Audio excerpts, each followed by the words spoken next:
Hey everybody, Gina Mizell here alongside Danny Moran. We are still at Reser Stadium where on Saturday night Oregon State fell to Colorado 17-13, a game that went down to the wire. We sort of expected that with the two worst teams in the Pac-12, but Oregon State just couldn't finish it out. The defense played better, but the offense, which we saw a lot of changes, which we'll talk about in a second, just couldn't. They had 3 chances to win the game and couldn't get it done.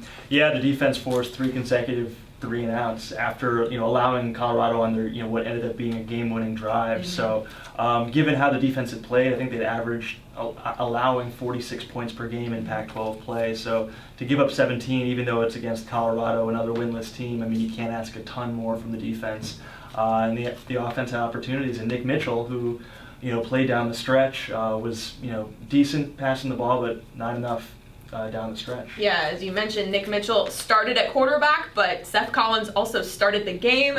He got a handoff on the first play, and both quarterbacks obviously played. That's what Gary Anderson said, that both guys will be used in different situations moving forward. But as you said, Nick Mitchell was who they went to down the stretch, and it was an uneven day. He went 9 of 24 for 122 yards. Seth Collins had 50 yards rushing, went 4 of 7 for 77 yards passing. So looks like we might be in for a 2-quarterback system for at least the immediate future. Yeah, after all, and that's what the season started with. It was Marcus McMaryion in place of Nick Mitchell, and I think at that point it was, okay, who's going to establish themselves as the guy? And now, given the way that each has played, I think Gary Anderson expressed, being comfortable with using both just throughout the season. Part of that's the amount of injuries this team suffered tonight.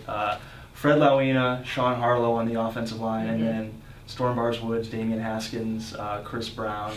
It's just that's not just the offensive side. There are also defensive injuries too. So it's almost by necessity now that they'll go with 2 quarterbacks. Yeah, the biggest injury that I'm sure people, if you're watching this, already know is Treston Decoud was taken off on an ambulance, but he had already rejoined the team by post-game, so that's obviously great news. After going to the hospital, he regained his feeling in his extremities and was already back with the team. But you mentioned, let's look at a positive of the night. Ryan Nall, partly because of all those injuries at running back and partly because he was really productive, had a career high 122 yards, he scored a touchdown.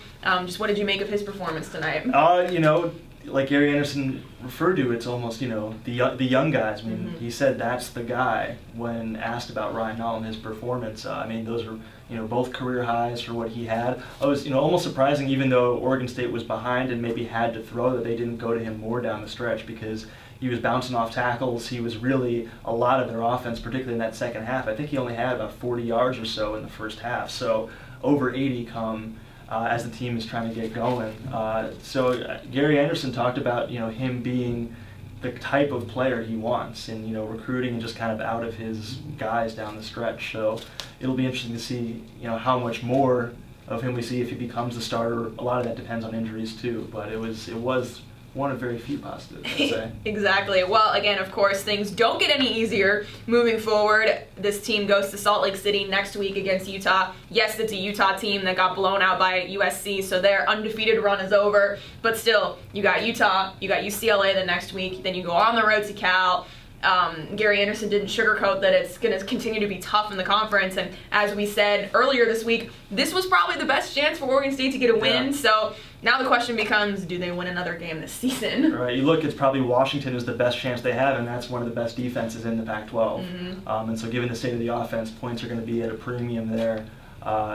It'll be interesting to see how they respond down the stretch. And, he said that he doesn't see, meaning Gary Anderson, is not concerned about them getting demoralized by this. But we'll kind of have to see how that plays out over the next few weeks. Yeah, absolutely. Well, win or lose, we are still always giving you all of the coverage on OregonLive.com and in the Oregonian every single day. So keep it right here for all your news and updates and stories about the Beavers as they prepare for, again, a tough trip to Salt Lake City. I hear there's some connections between those two squads as well. Maybe we'll touch on that this week. Just maybe. So stay tuned for that. For Danny Moran, I'm Gina Mizell. Again, Oregon State loses to Colorado 17-13 Saturday night at Reser Stadium. We will catch you next time.